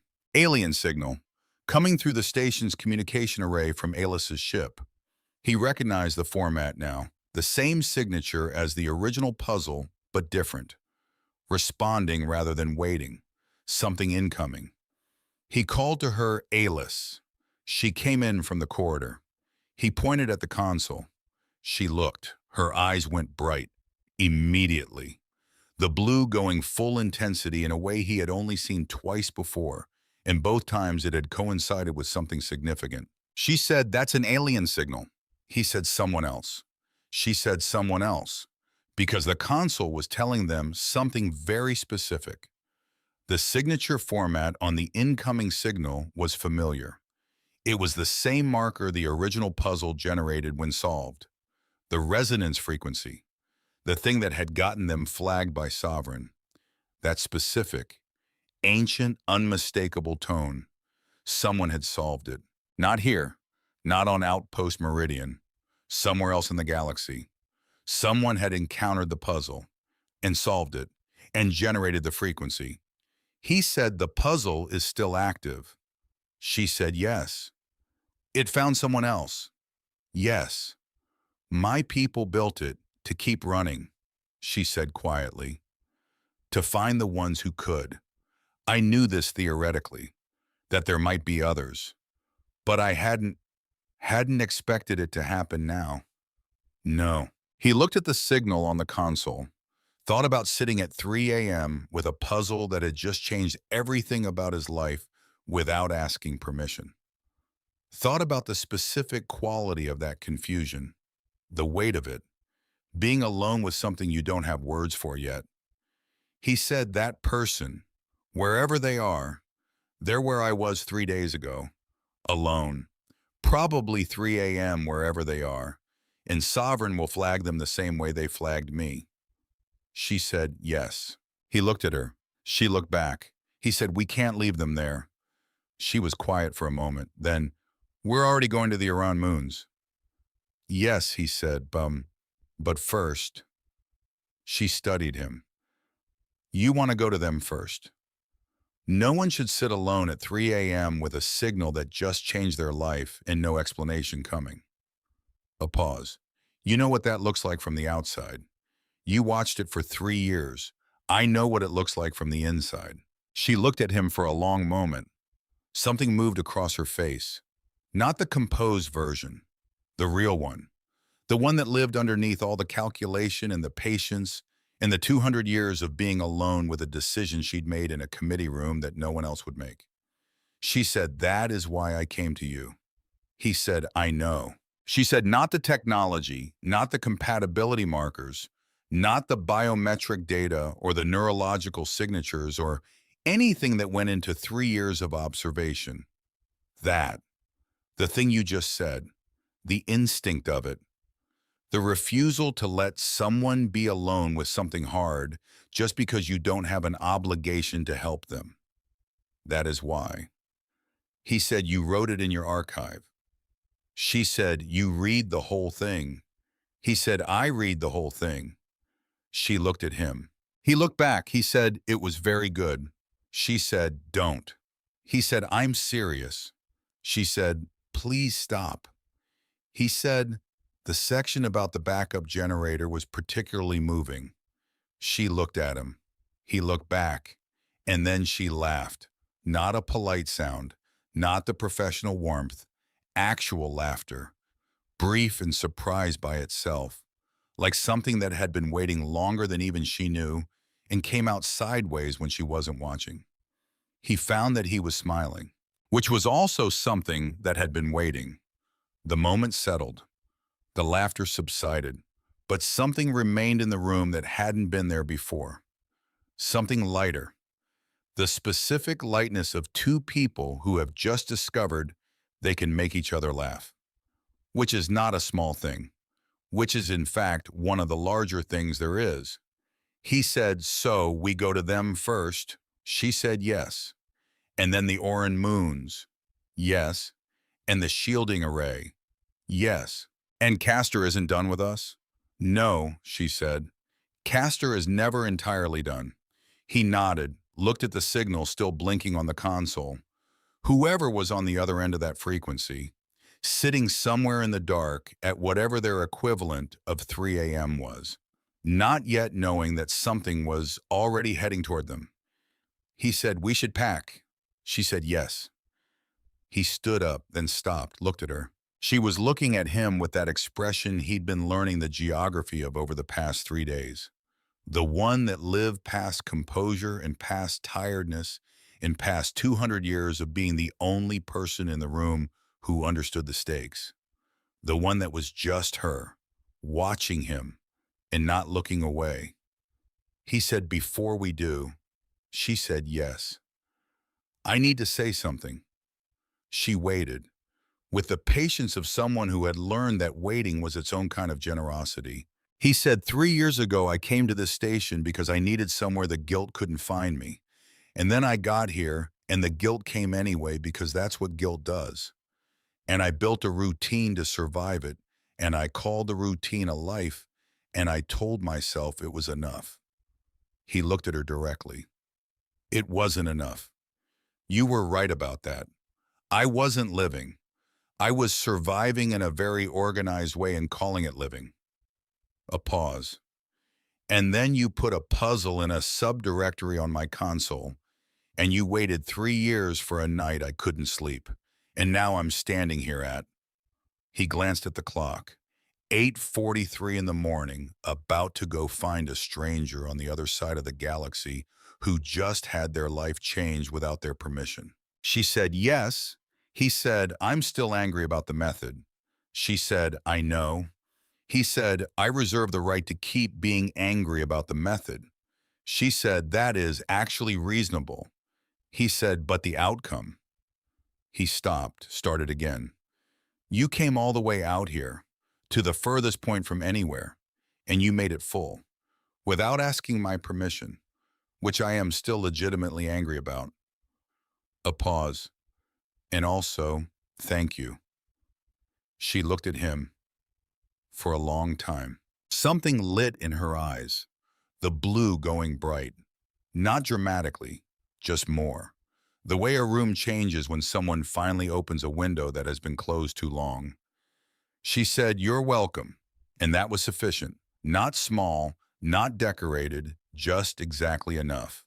They packed. The work of it was practical and quiet, and they moved through the station's 12 rooms with the rhythm they'd developed over 3 days, which was faster than it should have been, which told him something he didn't have words for yet, but filed somewhere anyway. He took only what was necessary, except for one thing, his coffee mug, the one that was always going cold on the console. He wrapped it carefully and put it in his pack, because it was the most honest record of who he had been here. A man who intended to drink his coffee and kept forgetting because he was too busy existing in the wrong direction. He set the station systems to automated maintenance protocols, checked the power grid, checked Corridor C's atmospheric variance, which had come back down to .03, almost normal again. Wrote a final log entry to Earth Command that Earth Command would probably not read. He stood in the corridor for a moment, the corridor that had asked him its question for 3 years. Now that he was listening, now that he'd decided to listen, he realized the question wasn't what he'd thought. He had always heard it as, is this enough? Is this quiet, in this routine, in this deliberate smallness enough? But that wasn't actually the question. The question was, what are you waiting for? And the answer had arrived 3 days ago in a ship with pale gold hair and impossible blue eyes and a puzzle that had been sitting in his console for 3 years, waiting for a 3 a.m. when he couldn't sleep. He turned off the corridor light, walked to the docking bay. Castor arrived at 9 a.m. No advance warning beyond the sensor contact 20 minutes out. A single ship, larger than Aelis's, dark, moving with the unhurried authority of something that expected the universe to accommodate its schedule. It docked with a sound like a decision. Stellan was at the console. Aelis was standing near the viewport, both of them watching the airlock. The packed bags were in the corridor behind them, which Castor would see, which was intentional. Stellan said quietly, "You ready?" She said no. He glanced at her. "Good," he said. "Me neither." The airlock cycled. Castor walked in. Stellan had constructed a mental image of him from the partial information Aelis had provided. He had expected something imposing, something large. The architecture of authority made physical. The man who walked through his airlock was not large. He was tall, lean, older than Stellan expected, though that was complicated with alien species. His hair was gray in a way that looked earned. His face was not unkind. That was the thing Stellan hadn't anticipated. The face of someone who had made difficult decisions for a very long time and still carried the weight of each one instead of setting them down. He saw Aelis first. Something happened in his face, too fast to read fully, but present, unmistakably present. A compression, like something that had been waiting a long time to be confirmed. He said Aelis. She said Draven. Not Commander, not Castor, Draven. And in the way she said it, in the flatness of it, that was not flatness at all, but something carefully flattened. Stellan understood immediately that this was not just a former colleague. This was more complicated than that. Castor looked at Stellan. Stellan looked back. "Stellan Morrow," Castor said. "Earth designation. Station engineer. Outpost Meridian." A pause. "You are not what I expected." "What did you expect?" "Something less calm." Stellan said, "I'm a very calm person." Castor looked at him for a moment. Something shifted in his expression. Not quite amusement, the memory of what amusement felt like.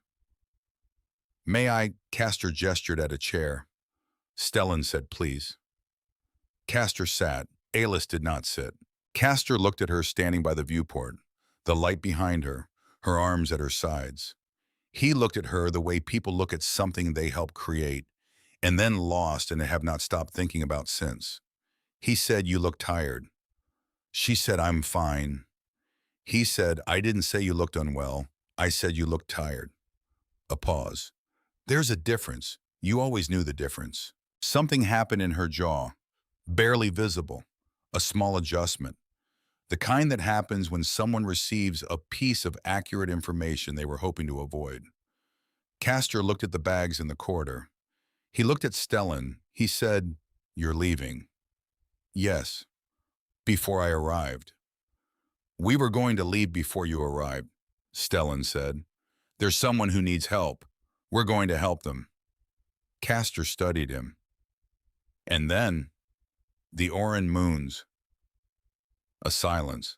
Castor turned back to look at Alis. She met his eyes. Neither of them moved. He said, "I'll be direct."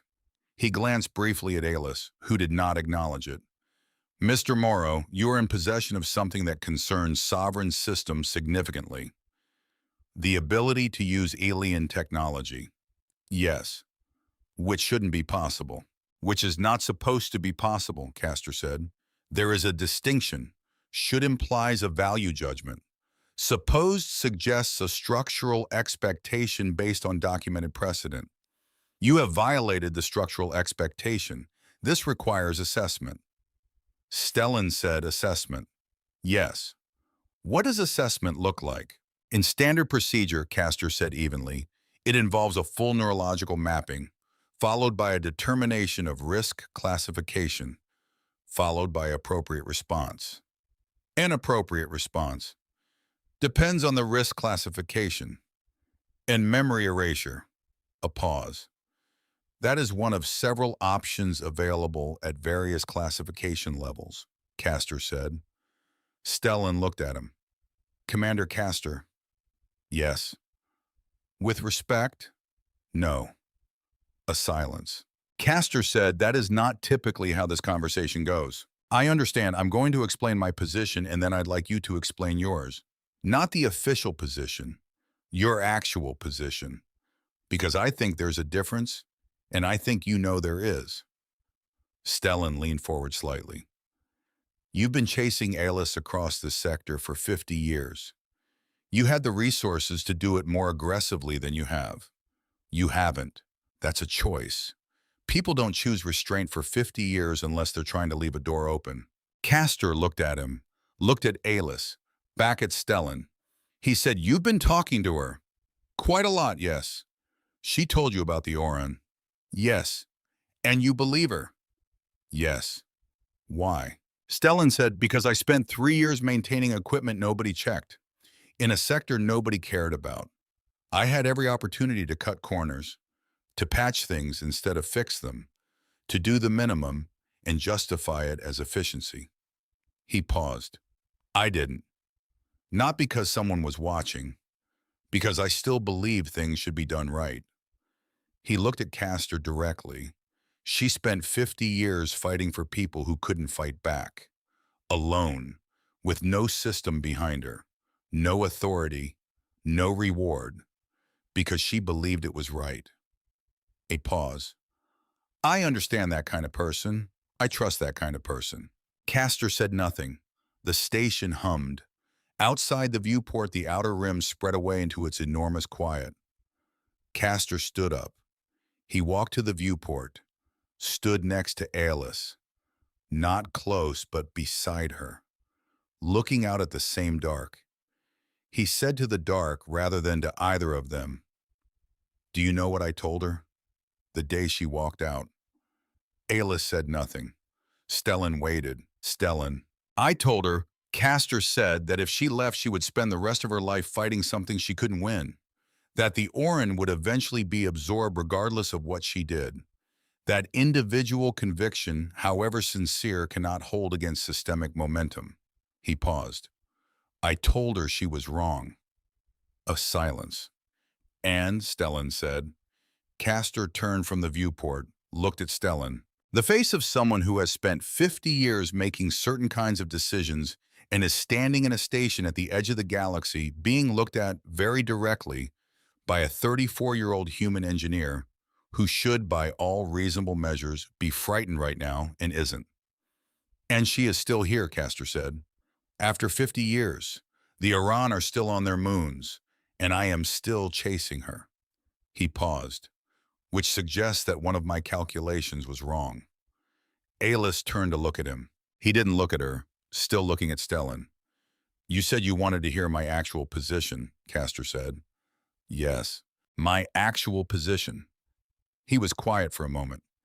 Is that I have spent 50 years following an order I wrote myself. And in 50 years of following it, I have not been able to articulate what its successful completion would look like. What the galaxy looks like after the Oran are gone. How it is better. How the things I said I was protecting are more protected in their absence. He stopped. I have been very efficient, and I cannot tell you what efficiency has produced. Stellan said nothing. Let it sit. Castor said, you were going to say something. I was thinking about what you said, about wiping my memory. Yes. You said it was one option at various classification levels. Yes. You came here specifically to assess me. Yes. So you've been assessing since you walked in. A pause. Yes. And Castor looked at him for a long moment. He said, you are not frightened. I told you, I'm a calm. You are not frightened, Castor said again. Not an observation, a classification. You are present, alert, entirely clear about your position. You have been looking directly at me since I sat down, not challenging, not performing confidence, actually confident. He paused. In 50 years of field work, I have encountered this quality in approximately 11 individuals across 6 species. A pause. None of them were human. Stellan said, I'll try not to take that personally. Something crossed Castor's face. Definitely the memory of amusement this time. Possibly the beginning of the thing itself. He said the memory erasure is not appropriate. Stellan said, I agree. I am not agreeing with you. I am informing you of my assessment. Those can both be true at the same time. Castor looked at him, looked at Alis. She was watching Castor with an expression Stellan hadn't seen on her face before. Not the composed version, not the tired version. The version underneath both of those. Watching someone she had loved and left and spent 50 years missing the way you miss the thing that was also the problem. Castor said to her quietly, you should have told me about him before the drones. She said, I didn't know. Before the drones. What he could do with the nodes. No. And now that you do know. She said, now I know. A pause. What is he? Castor said.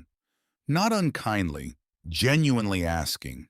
The question of someone whose framework has developed a gap and is trying to understand what shape the gap is. Alis looked at Stellan. He looked back at her. She said, he's my companion, the word in her mouth, different from the first time she'd said it to Stellan on the platform. No performance in it now, no tactical use. Just the accurate description of something that had become true without announcing itself. Castor looked at Stellan for a long time. Then he said, the Oran situation. Alis said yes. You need a shielding array. Yes. Alien built. Yes. And you need him to calibrate it. Yes. Castor was quiet. He walked back to the chair, did not sit, stood behind it, hands on the back of it. The posture of someone making a calculation they have been avoiding for a significant period of time and have run out of reasons to continue avoiding. He said, what you are asking me to do is not something I can do officially. Alis said, I'm not asking you officially. You understand what not officially means for my position. I understand exactly what it means. A pause. I also understand that you've been following me for 50 years and never quite catching me, which has required a specific kind of effort. Castor looked at her. Something in the look. Old.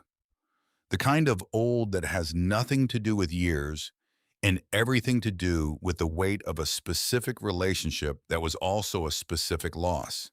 He said, you were always too perceptive. She said, you taught me. And in those 3 words, in the flatness that was not flatness at all, Stellan heard the full 50 years of it, what it cost to say, what it had taken to say it without breaking. Castor said, I need to make a call. Stellan said, there's a communications room, second corridor on the left. Castor looked at him. I know, I reviewed the station schematics before arriving. Stellan said, of course you did. Castor left the room. They listened to his footsteps go down the corridor. Then silence. Alis sat down. In the nearest chair. Not her standard way of sitting. The other way. The 4 a.m. way. Elbows on knees, hands loose, staring at a point on the floor. Stellan sat across from her. He said, you okay? She said, no. He waited. He looks older, she said. I haven't seen him in 50 years. And I thought I had processed what that would mean. Seeing him again, the time that had passed, what we had been to each other. A pause. I had not processed it adequately. Stellan said he didn't want to lose you. He sent drones. He also spent 50 years not quite catching you, from a position where he could have. A pause. That's someone who wanted you to keep going, even if he couldn't say so. She looked up at him. That is a very generous interpretation, she said. Maybe, but I don't think it's wrong. She looked at him for a moment. You're doing it again. Doing what? Seeing something clearly that I am too close to see. He said, that's what companions are for. And something happened in her face. Not the composed version, not the tired version. Something past both of those. The version that was just her, looking at him, and not looking away. Castor came back. They both straightened without meaning to. The automatic response to the sound of footsteps that contains a verdict. Castor stood in the doorway. His face was different, still composed, but something had shifted underneath. The particular shift of a person who has made a decision and closed a door behind them and is now standing in the new room figuring out what it looks like. He said the Oran moons are in Sovereign's expansion path. This is established policy. I cannot change established policy. Alis said, I understand. What I can do, he said, is reclassify the sector as contested territory pending review. The review process takes between 8 and 14 months, during which time Sovereign Protocol prohibits action in contested zones. A silence. Stellan said, that's 8 to 14 months. Yes. Of protection. Of time, Castor said precisely. During which a sufficiently motivated individual with the right technical capabilities might conceivably establish a permanent shielding array that would reclassify the moons as a protected site under ancient territorial law, which would require a different review process entirely, one considerably longer. Alis looked at him. He looked back at her. He said, this is not what I came here to do. She said, I know. It will complicate my position. I know. You could acknowledge, he said quietly, that I'm doing a difficult thing. She said, you are doing a very difficult thing. Draven. He looked at her for a moment, with the face of someone receiving something they had wanted for 50 years and had stopped expecting. He said, don't waste the 8 months. She said, we won't. He looked at Stellan. Stellan looked back. Castor said, you are not what I expected. Stellan said, you mentioned. I am revising several assumptions. A pause. About humans generally. We appreciate that. Something in Castor's face. Definitely amusement this time. The real thing. Brief but present. The face of someone remembering they were capable of it. He said, I will file the reclassification when I return to my ship. He looked at Alis one more time. Something passing between them. Old and complicated and too dense to translate quickly. Take care of yourself. She said, I will. He said, that was not, historically, your strong suit.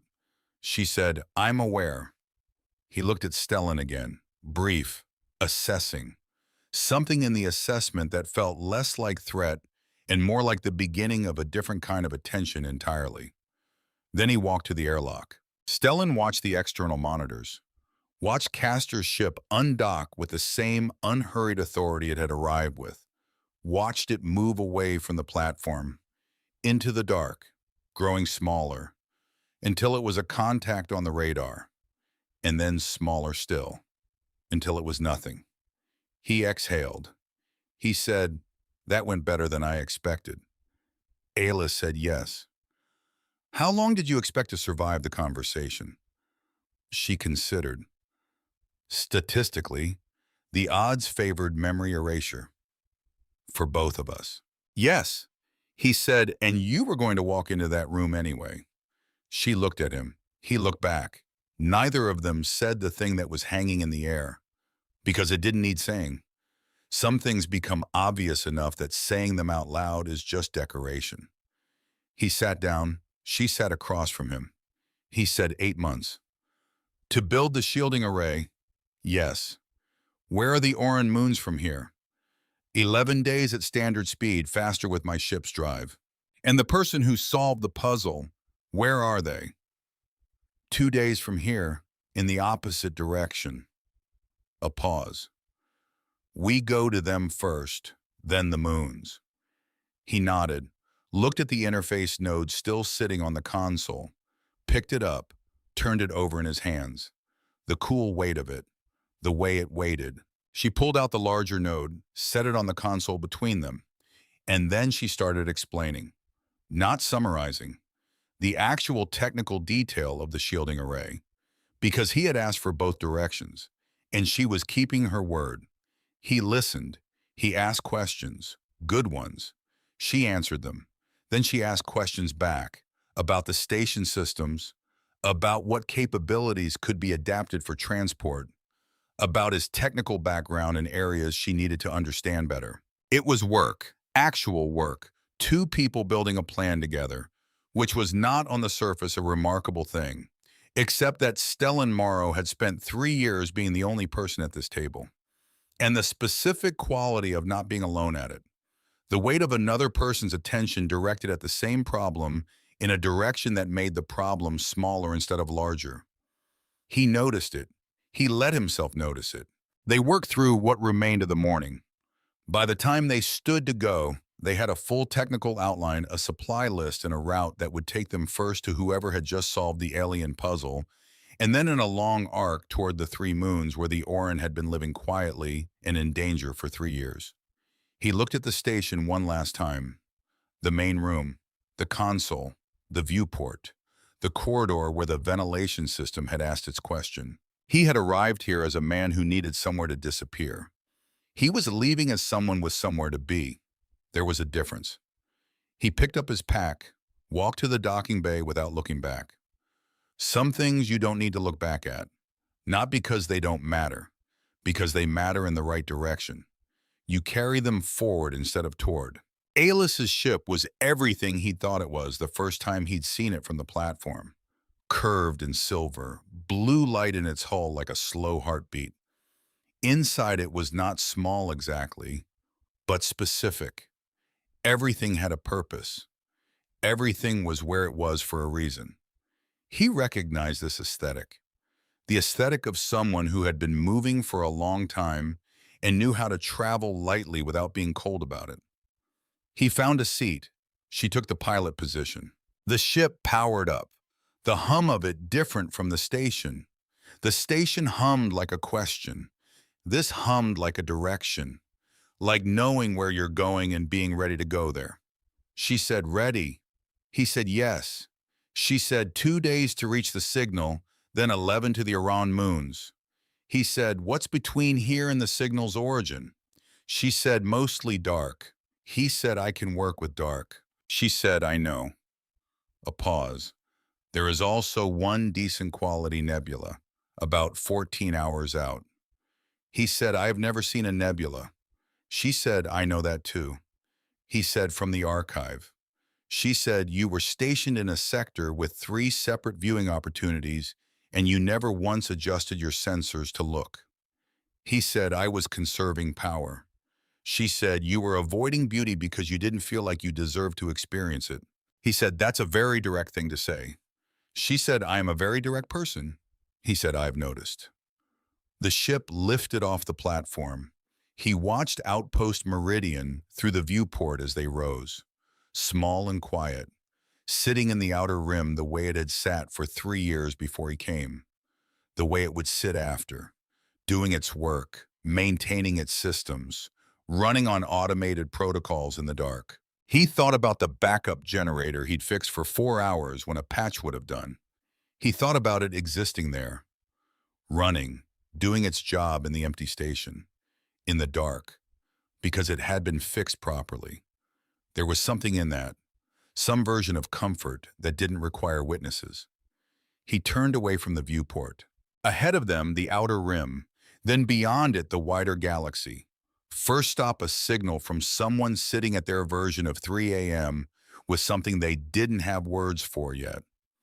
After that, 3 moons and a quiet people whose most fundamental quality was the willingness to be changed by someone else's experience. And Sovereign and whatever came after Castor's reclassification ran out, and the shielding array to build. And 2 people figuring out what both directions actually look like, in practice, in the daily reality of it, which was going to be complicated, honest, occasionally infuriating, probably also occasionally extraordinary in ways neither of them had language for yet. He was looking forward to it. He said, hey. She said, yes. He said, no more tricks. She said, no more tricks. He said, say the rest. A pause. She said, I'm yours for life. He said, okay. She said, that's all you're going to say? He said, I'm a calm person. She said, you are the least calm person I have encountered in 200 years. He said, that can't be right. She said, you walked outside to face an unknown vessel without armor or weapons or any plan whatsoever. He said, I wanted to see if it was real. She said, that is not calm. That is, she paused. That is actually very you. He said, is that a complaint? She said, no.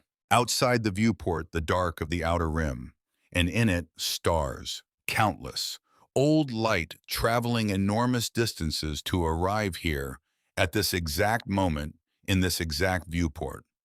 Neither of them said anything for a while after that, which was fine, which was more than fine. Some silences are empty. This one was full.